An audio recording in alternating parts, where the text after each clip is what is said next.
नमस्कार, कैसे हैं आप लोग। उम्मीद करता हूं कि आप लोग बहुत बेहतर होंगे। IBACIO 2025 वाले जो एस्पिरेंट हैं उनके लिए बहुत बड़ी अपडेट है।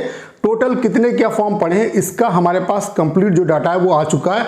इस बार आपके लिए गुड न्यूज़ है कि ओवरऑल जो फॉर्म आपके पड़े हैं वो बहुत कम पड़े हैं, यानी कि इस बार कंपटीशन काफ़ी कम यहाँ पे रहने वाला है। तो पर सीट कंपटीशन इस बार कितना क्या है, एक्चुअल कंपटीशन कितना क्या है, उसके अलावा लास्ट ईयर की जो कट ऑफ है वो कितनी क्या गई थी वो मैं आपको दिखाने वाला हूँ। तो उसके बेस पे आपके लिए इस बार सिर्फ टारगेट स्कोर क्या कुछ रह सकता है, कितना आपको टारगेट लेके चलना है ताकि किसी भी कंडीशन में आपको यहाँ पे एक सीट मिल पाए। उसके अलावा आपकी जो एग्जाम डेट है उसके रिगार्डिंग बहुत बड़ी अपडेट है। आपकी जो एग्जाम डेट है वो लगभग कंफर्म हो चुकी है। तो कब से आपका एग्जाम स्टार्ट हो सकता है, कितना एक्चुअल आपके पास टाइम है, इन सारे पॉइंट पे इस सिंगल वीडियो में हम लोग बात करने वाले हैं। ये वीडियो आप सभी के लिए बहुत ज़्यादा हेल्पफुल होने वाला है। तो चलिए स्टार्ट करते हैं। सबसे पहले अगर हम टोटल फॉर्म फिलअप की बात करें तो यहाँ पे जो रजिस्ट्रेशन हुए थे वो 8 लाख प्लस रजिस्ट्रेशन हुए, 8,30,000 के आसपास यहाँ पे रजिस्ट्रेशन हुए। लेकिन यहाँ पे आपको पता है कि पेमेंट के रिगार्डिंग बहुत बच्चों को यहाँ पे प्रॉब्लम हुई, तो सारे के सारे बच्चे पेमेंट यहाँ पे नहीं कर पाए। जो एक्चुअल यहाँ पे फॉर्म पड़ा है वो आप ये मान के चलिए कि 7.5 लाख के आसपास फॉर्म जो है वो यहाँ पे एक्चुअल पड़ा है। आपको पता है कि वैकेंसी जो है वो 3717 है। लास्ट ईयर की वैकेंसी की कंपेयर करें तो लास्ट ईयर जो वैकेंसी आई थी वो 995 वैकेंसी आई थी, तो उससे लगभग आप देख सकते हो कि 4 गुना के आसपास वैकेंसी है। तो वैकेंसी जो है वो बहुत अच्छी है। तो इसके हिसाब से अगर हम पर सीट जितने ओवरऑल फॉर्म पड़े उसके हिसाब से अगर हम पर सीट कंपटीशन देखें तो एक सीट पे 200 बच्चे यहाँ पे फाइट करने वाले। लेकिन आपको पता है कि यहाँ पे अगर 7.5 लाख बच्चों ने फॉर्म फिलअप किया है तो ऐसा नहीं कि सारे के सारे पढ़ने वाले हैं। 3 से 4 लाख ही बच्चा ऐसा है जो वाकई में पढ़ने वाला है और उसी के बीच में यहाँ पे कंपटीशन रहने वाला है। तो एक्चुअल अगर कंपटीशन की बात की जाए तो एक सीट पे यहाँ पे 100 बच्चा लगभग फाइट करने वाला है। अब कुछ लोग कहेंगे कि 7.5 लाख जो फॉर्म है वो कम नहीं होता है, इतने ज़्यादा फॉर्म पड़े।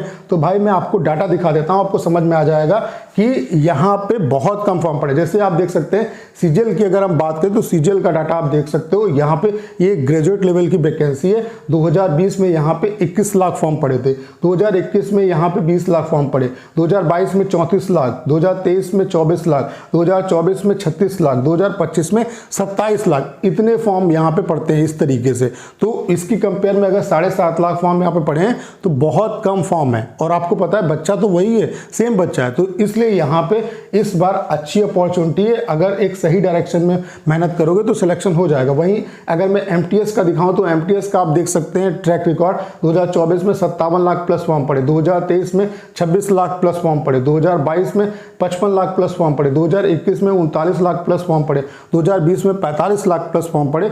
तो उसकी कंपेयर में अगर देखोगे तो 7.5 लाख फॉर्म बहुत कम है। 7.5 लाख अगर फॉर्म यहाँ पे पड़ा है तो आप ये मान के चलिए कि फॉर्म बहुत कम है। तो अच्छी अपॉर्चुनिटी है, अच्छे तरीके से प्रिपरेशन करो। बाकी अगर आप इस एग्ज़ाम को क्वालिफाई करना चाहते हो तो सबसे पहले प्रीवियस ईयर जो जितने भी आईबी के हैं वो करो, क्योंकि प्रीवियस ईयर जब करोगे तो आपको लेवल पता चलेगा, एक्चुअल में लेवल, और उस लेवल की जब प्रिपरेशन करोगे तभी सिलेक्शन हो पाएगा।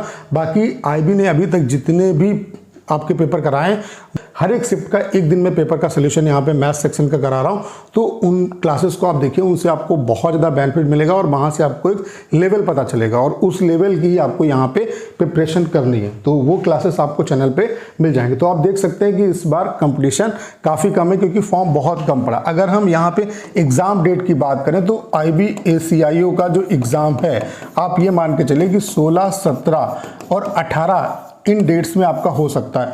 क्योंकि यहाँ पे आईबी में क्या है कि कोई भी जो इन्फॉर्मेशन है वो पब्लिक डोमेन में नहीं आती। जैसे कि कितने क्या फॉर्म पड़े वो बच्चों के रजिस्ट्रेशन के थ्रू पता चलता है, कितनी क्या कट ऑफ गई वो भी जो आंसर की में बच्चा अपना स्कोर चेक करता है उसके बेस पे पता चलता है कि हाँ इतने मार्क्स वाले बच्चा क्वालिफाई हो गया, तो उसके हिसाब से कट ऑफ पता चलती है। वहीं आपका एग्जाम डेट की बात करें तो एग्जाम भी आपका, चूंकि इस बार आपका TCS एग्जाम करा रहा है, तो जहाँ पे एग्जाम होता है उस सेंटर पे आईबी का ऑफिशियल जो लेटर है वो जाता है और वहीं से पता चलता है कि एग्ज़ाम आपका कब हो सकता है। तो उसी के अकॉर्डिंग मैं आपको बता रहा हूँ कि जो IBACIO का जो एग्ज़ाम है वो 16, 17 और 18 सितंबर में आपका हो सकता है। उसके अलावा IBSA यानी कि सिक्योरिटी जो असिस्टेंट है इसका जो एग्ज़ाम है वो आपका 27 और 28 इन डेट्स में आपका जो एग्ज़ाम है वो पॉसिबल है। इन डेट्स में आपका एग्ज़ाम हो सकता है। तो IBACIO का जो एग्ज़ाम है वो 16, 17, 18 सितंबर इस डेट में होगा। आपके पास बहुत ज़्यादा टाइम नहीं है। अगर आप लास्ट ईयर का भी डाटा देखोगे तो